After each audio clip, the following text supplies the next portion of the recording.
The Adventures of Huckleberry Finn by Mark Twain. Huckleberry Finn.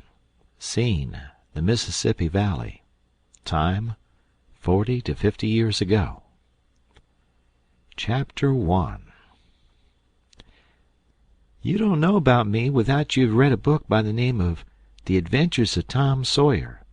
But that ain't no matter. That book was made by Mr. Mark Twain, and he told the truth mainly. There was things which he stretched, but mainly he told the truth. That is nothing. I never seen anybody but lied one time or another, without it was Aunt Polly or the widow, or maybe Mary. Aunt Polly, Tom's Aunt Polly she is, and Mary and the widow Douglas is all told about in that book, which is mostly a true book, with some stretchers, as I said before. Now the way that book winds up is this. Tom and me found the money that the robbers hid in the cave, and it made us rich. We got $6,000 apiece, all gold. It was an awful sight of money when it was piled up. Well, Judge Thatcher he took it and put it out at interest, and it fetched us $1 a day apiece, all the year round, more than a body could tell what to do with. The widow Douglas she took me for her son, and allowed she would civilize me, but it was rough living in the house all the time, considering how dismal regular and decent the widow was in all her ways, and so when I couldn't stand it no longer I lit out. I got into my old rags and my sugar hogshead again, and was free and satisfied. But Tom Sawyer he hunted me up and said he was going to start a band of robbers, and I might join if I would go back to the widow and be respectable. So I went back.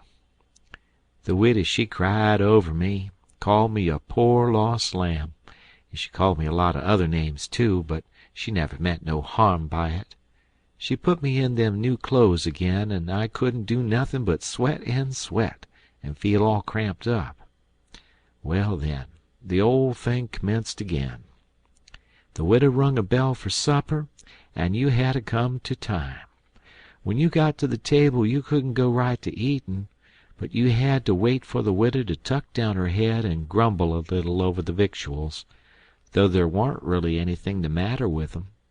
That is, nothin', only everything was cooked by itself. In a barrel of odds and ends it is different. Things get mixed up, and the juice kind of swaps around, and the things go better. After supper she got out her book and learned me about Moses and the bulrushers, and I was in a sweat to find out all about him. But by and by she let it out that Moses had been dead a considerable long time. So then I didn't care no more about him, 'cause I don't take no stock in dead people. Pretty soon I wanted to smoke, and asked the widow to let me, but she wouldn't. She said it was a mean practice and wasn't clean, and I must try to not do it any more. That is just the way with some people. They get down on a thing when they don't know nothing about it.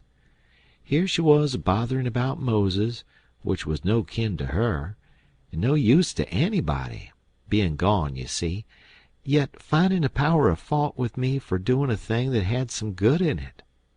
And she took snuff, too. Of course that was all right, because she done it herself. Her sister, Miss Watson, a tolerable slim old maid, with goggles on, had just come to live with her, and took a set at me now with a spelling book. She worked me middlin' hard for about an hour, and then the widow made her ease up. I couldn't have stood it much longer.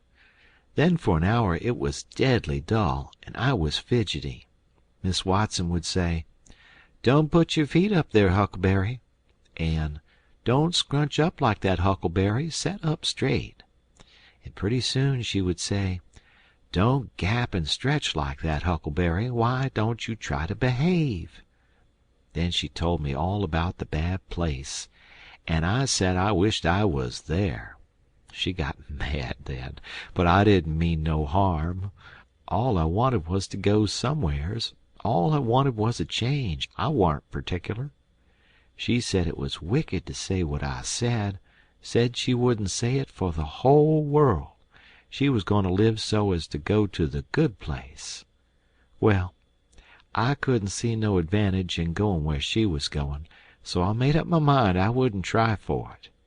But I never said so, because it would only make trouble, and wouldn't do no good. Now she had got a start, and she went on and told me all about the good place. She said all a body would have to do there was to go round all day long with a harp and sing for ever and ever. So I didn't think much of it. But I never said so.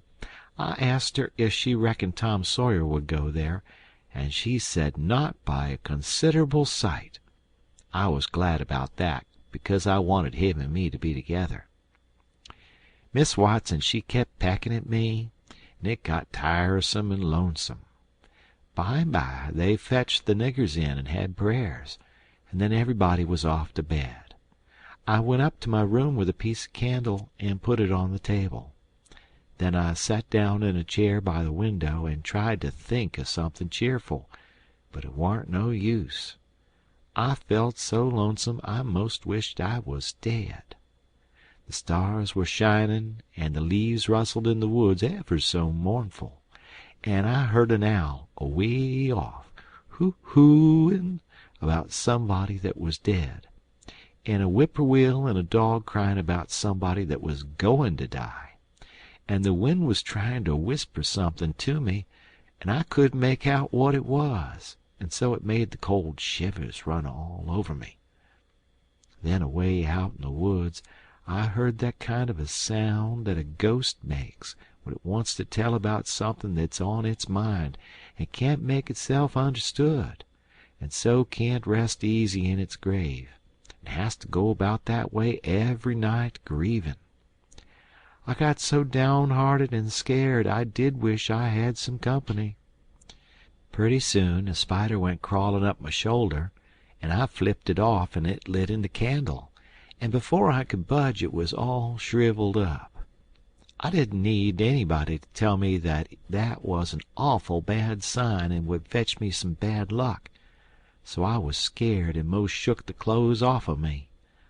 I got up and turned around in my tracks 3 times and crossed my breast every time, and then I tied up a little lock of my hair with a thread to keep witches away.